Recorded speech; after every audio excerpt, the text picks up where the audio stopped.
Olá, bem-vindos de volta. Meu nome é Luiz Mário Lustosa Pascoal, sou professor da pós-graduação em gerenciamento de projetos e vamos dar continuidade ao módulo de gerenciamento de projetos, onde no vídeo anterior nós começamos a falar sobre a importância do gerenciamento de projetos e o quanto isso está presente nesse aspecto da humanidade desde ao longo das civilizações como um todo, dando como exemplo as pirâmides do Egito, como também o canal de Suez, né, que tem suas importâncias tanto comerciais quanto também históricas e que só foram possíveis de ser alcançados devido a um bom planejamento e obviamente, né, execução para que chegássemos ao sucesso delas. Então, hoje nós já vamos estar falando sobre o que é gerenciamento de projetos em si, né, e vamos estar dando alguns conceitos sobre como podemos gerenciar adequadamente os nossos projetos. Então, vou estar compartilhando nossa tela novamente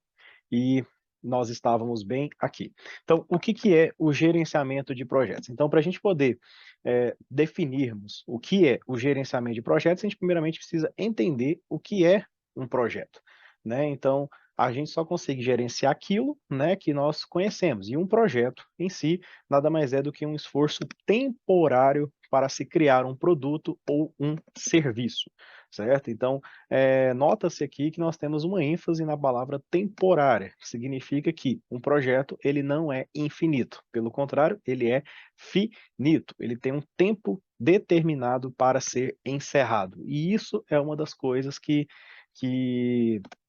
que mais permeiam, né, os projetos em si, porque projetos que se estendem por um longo período de tempo, ou eles não estão sendo bem planejados, ou não está tendo uma boa definição do que é o projeto ou o produto final do projeto em si, né? Isso nos leva à próxima continuação dessa frase. A continuação da frase que diz que é um esforço temporário para criar um produto ou um serviço, né? Então, nós estamos querendo todo o projeto em si, ele tem que ter como apresentação final um produto, né? Ou a finalização desse produto seja a execução de um serviço que possivelmente vai entregar um produto para o seu cliente. Então, no final do projeto, você tem que ter algo palpável, né? Algo mensurável para poder para representar ou evidenciar o sucesso do projeto. Então, é muito importante que então nós frisemos que um projeto ele tem começo e fim definidos, né? E seja esse fim um sucesso, que é quando o seu objetivo é alcançado, ou quando ele está em insucesso, que quando fica claro aí que os objetivos não puderam ser atingidos. Então, no início do projeto, você já tem que ter em mente, por mais que você às vezes não conheça o caminho a ser percorrido, mas você tem que ter em mente aonde você quer chegar. Por mais que você não saiba o caminho, tem que saber aonde você quer chegar ou ter pelo menos esses objetivos traçados, para que você saiba que quando você alcançar esse objetivo, você teve sucesso naquele seu projeto em si, certo? Então, existem duas formas aí do projeto encerrar. Ele pode ser encerrado com sucesso ou com insucesso. E o insucesso geralmente se dá quando o objetivo não é alcançado. E aí, quando o objetivo não é alcançado, isso pode ser que houve um problema durante o percurso ou que simplesmente a necessidade que motivou o projeto, né, não existe mais, certo? Simplesmente não existe mais. Então, aquilo que estava motivando a ideia inicial, ou aquela necessidade que motivou a criação, simplesmente foi vencida por outra forma e foi resolvida de outra maneira. Então, aquele projeto em si acaba sendo é, desligado, porque o que estava motivando a sua existência simplesmente foi vencida de alguma outra maneira. Então, é importante nós sabermos aí que obviamente nós queremos que os nossos projetos eles tenham sucesso, né? Ou seja, atinjam seus objetivos, mas ele não depende apenas do seu planejamento, ele também depende de um conjunto de circunstâncias que nós vamos estar deliberando e estar conversando um pouco sobre isso, né? E nem sempre um projeto em si é um projeto rápido. Né? Por mais que nós hoje, na perspectiva de software, tenhamos metodologias para desenvolvimento ágil, lembrando que desenvolvimento faz parte da execução do projeto e não necessariamente do planejamento em si. Então, por mais que a nossa execução seja numa metodologia ágil, né, que isso já entra em outra parte do processo de desenvolvimento de software, mas que tem tudo a ver com a parte de planejamento, por mais que ela seja feita com as metodologias ágeis, não necessariamente esse projeto é curto. Você pode implementar metodologias ágeis em um projeto de longo prazo, certo? Mas é sempre estar alinhado que é sempre importante estarmos verificando que a necessidade que motivou a criação do projeto, certo? Ela ainda está lá, ela ainda exista para que ela é que dá a razão ou ela é que dá a justificativa para a existência do projeto. Então, é importante que o produto ou o serviço que você esteja desenvolvendo ao longo do projeto, ela faça parte de uma categoria maior. Porque às vezes, muitas das vezes, quando você encerra o projeto, uma das coisas que você vai entregar para o seu cliente é uma perspectiva de continuidade. Então, é importante que aquele projeto em si, ele termine, mas que você possa ter uma perspectiva de abraçar uma nova empreitada junto com ele, que dê continuidade àquela parte que você está concluindo junto do seu cliente. Então, isso é extremamente importante de analisarmos, porque hoje o mundo ele é diferente. Hoje o mundo ele está diferente do que era há 20, 30 anos atrás, onde há 20, 30 anos atrás você tinha uma perspectiva de estabilidade e constância muito maior do que você tem hoje, né? Então hoje nós vivenciamos aí recentemente a pandemia de Covid-19, que obviamente virou o mundo de cabeça para baixo nos últimos 2 anos, né, onde crises econômicas saíram despertadas, obviamente crises de pessoas também, através infelizmente, das mortes que tivemos, né, todo mundo com certeza acompanhou, chegou a conhecer pessoas, né, que acabaram falecendo dessa questão, mas infelizmente por detrimento dessa pandemia, mas a pandemia em si, o critério pandemia já é algo que é recorrente na história mundial e nós sabemos que se formos pegar um distanciamento histórico para entender, sabemos que isso vai acontecer constantemente. Então, né, é importante sabermos que o mundo constantemente está em crise de alguma forma, né? A diferença é que hoje o mundo ele é muito ágil, certo? Ele é muito ágil no sentido de que tudo hoje muda muito rápido, né? As coisas mudam muito rápido. Então, durante a pandemia mesmo, nós tivemos negócios que cresceram absurdamente. Vou dar um exemplo, por exemplo, das indústrias de máscara, né? De criação de máscaras de faciais ou em produtos de EPIs para a área da saúde e tudo mais, todo esse tipo de empresa, devido a uma necessidade momentânea, tiveram um crescimento absurdo e que muitas vezes não estavam preparados, né? Nós vimos aí durante a pandemia que essas indústrias não estavam preparadas para a demanda que chegou, certo? Por quê? Porque foi uma coisa que veio de uma hora para outra, né? Então, obviamente, né, isso levou-se um tempo para ser adequado, mas hoje, obviamente, a necessidade, hoje após todos os diagnósticos, as questões que o mundo levou, né, seja o advento de vacinas e cuidados que nós estamos tendo aí, o mundo hoje, por mais que tenhamos ainda um cenário pandêmico, já não é tão, tão, tão, tão arriscado como já foi em outro momento. Então, esse traz um cenário justamente numa perspectiva de projeto, porque quando você tem que pensar num projeto, você também tem que pensar em fatores de risco desse projeto. Então, a pressão por uma entrega cada vez melhor e com bons resultados financeiros se torna cada vez maior. Então, é importante que todo esse aspecto, todo esse cenário político, econômico, né, e sanitário esteja sempre permeando, né, esteja sempre na perspectiva de planejamento de projetos, porque as coisas podem mudar de uma hora para outra, né? Quando nós falamos, acabei de dar um exemplo sanitário, mas também quando o planejamento político, né, também está envolvido, principalmente quando você tange de projetos ligados à esfera pública, né, de governo. Então, hoje você tem, às vezes, um governo que tem uma perspectiva mais direita, de repente amanhã você já tem um governo que tem uma perspectiva mais à esquerda, e muitas coisas, o direcionamento como as políticas públicas vão, pode interferir diretamente. Então, uma das coisas que você tem que estar executando durante o seu projeto em si, você tem que estar pensando na hora de você estar gerenciar, é quais são os riscos, né? O que pode assolar como risco o meu projeto? O que eu tenho de risco para poder estar cansando, para poder estar avaliando dentro do meu projeto? O que pode estar interferindo, né? Que é aquelas nossas matrizes de força, né? Strength, né, e também de hazard, que são de riscos que podem estar ameaçando esse projeto em si.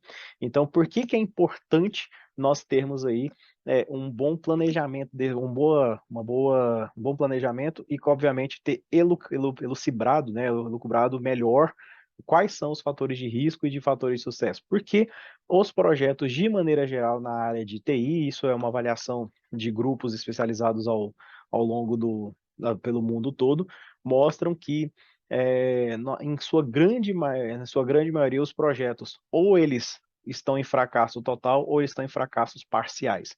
Nem o que são fracassos total? Foram descontinuados ao longo do andamento, né? Então, isso pode ser acontecido por N motivos. Um daqueles é aquela que a necessidade inicial já não existia mais, ou simplesmente o software que estava sendo construído, customizado, passou a ser algo voltado para uma perspectiva mais genérica, né? Nós temos hoje a arquitetura de microserviços, que apoia muito, inclusive, a a necessidade de aparelhos IoT, né, que a gente tem aí, inclusive é uma dos pontos de pesquisa dessa disciplina, é pensar nos dispositivos da internet das coisas, que, obviamente, por serem dispositivos isolados, precisam estar comunicando com camadas, através de camadas de serviço, devido à sua interoperabilidade, e aí muitos dos projetos em si hoje têm altos índices de fracasso total ou parcial, né? O que seria fracasso parcial? Não atendimento de prazo, né, mudança de escopo constante, problemas elucidados de diversas formas ao longo do andamento do projeto. E se nós pegarmos aqui a nossa taxa de sucesso em si, dentro dos nossos projetos, elas permeiam aí por cerca de 1/3 dos projetos total ao longo do mundo, né? No Brasil, essa taxa é um pouco maior, onde temos 50% dos projetos, em média, acabam tendo sucesso, e os outros 50% ali se que dividir entre um sucesso entre fracasso e um fracasso, né, parcial, ou um sucesso parcial em si, né? Que por mais que o Brasil tenha uma taxa maior do que o restante do mundo, isso aqui é uma coisa que precisa ser bastante analisada, né? Por que tantos projetos falham, né? Será que são a falta de guidelines, né? Será que são a falta de perspectivas, né? São as faltas são as faltas de acompanhamento? Será que é um problema técnico, né? Ou será que a cultura das pessoas envolvidas no projeto é que não está adequada à forma de comandar esse projeto, de como executá-lo, né? Então, isso precisa, uma das coisas que a gente precisa estar analisando em si. Porém, se nós vamos estar focando, né, prioritariamente, o que que um bom gerenciamento de projeto traz como benefício, certo? Traz como benefício para a pessoa para a pessoa que está comprando esse projeto em si. Então, quando um gerenciamento de projeto é feito de maneira adequada, nós temos aí o maior comprometimento da sua equipe como um todo com objetivos e resultados, né? É um dos benefícios que você tem, de 70% aí dos seus projetos tem comprometimento aí com objetivos e resultados, né? A disponibilidade, você tem uma maior disponibilidade de informação para tomada de decisão, né? Você tem mais informação disponível para poder conseguir alcançar os marcos necessários, maior integração entre as áreas funcionais, isto pegando uma perspectiva de desenvolvimento de software, você ter uma integração entre a área de requisitos e a área de desenvolvimento é extremamente importante para que você construa um produto de software adequado. É extremamente importante isso. Por quê? Porque às vezes a pessoa que colheu o requisito teve maior proximidade do cliente por ter tido contato direto com ela. Então, ela sabe, ela lembra qual que era a importância que o cliente dava por cada requisito. Já o desenvolvedor acaba recebendo um documento frio, né, sem ter aquela empolgação do cliente sobre o produto. Então, quando a gente fala um documento frio, assim, um documento simples, e aí ele acaba desenvolvendo de maneira mecânica, né, uma forma mecânica, manual, sem saber exatamente qual que era a preocupação que o cliente queria ter sobre aquela funcionalidade que está sendo feita. Então é importante a gente também ter essa perspectiva de fazer essa integração entre as partes, fazer a integração obviamente, da equipe de analistas, como também da equipe de desenvolvimento, né? E é importante nós frisarmos aqui que quem é responsável por esta integração é o gerente de projeto. Uma das grandes capacidades que um gerente de projeto tem que ter é a sua habilidade de comunicação.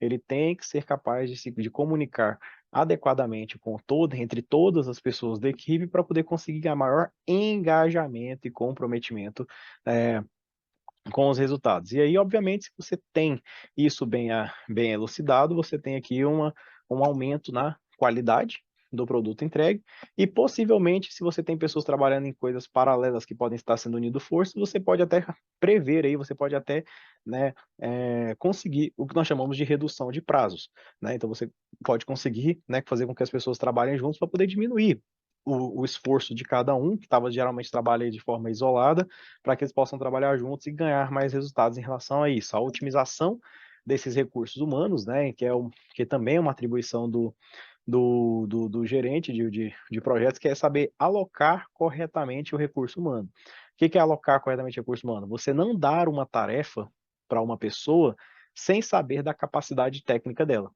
certo? Isso é extremamente importante.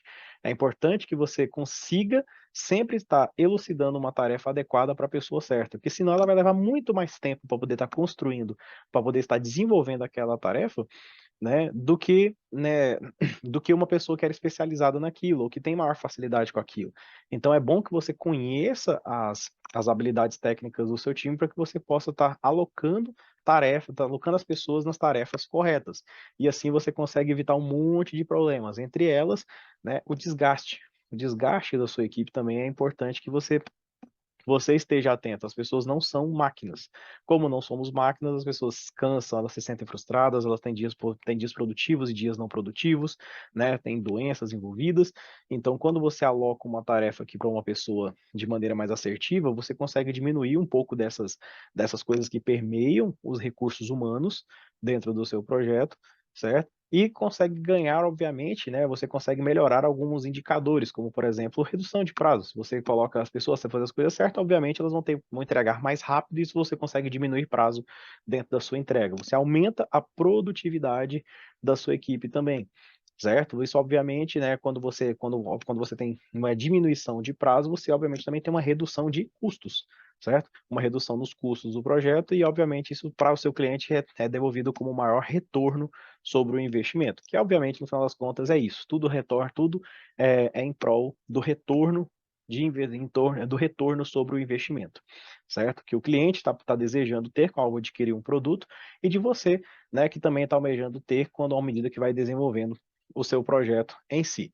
Então, qual que é o contexto geral aí do mercado sobre o gerenciamento de projetos? Ele hoje se encontra com o efeito da globalização, que gera um mercado extremamente competitivo, né? Então, a globalização, ou seja, compartilhamento de mão de obra ao redor do mundo, principalmente depois no mundo pós-pandêmico aí, que possibilitou que muitos trabalhos sejam feitos de maneira remota, principalmente na nossa área, isso faz com que o seu mercado hoje não seja mais apenas regional, e sim um mercado global, que é o que nós chamamos de globalização, certo? Você hoje tem capacidade de morar em Goiânia, São Paulo, né, Rio de Janeiro, e está trabalhando para empresas lá do Canadá, Alemanha, União Europeia, de maneira geral, né? E isso traz um maior aquecimento no mercado, e com o mercado cada vez mais competitivo, o cliente passa a ter a mais opção de empresa para poder criar o seu produto, certo?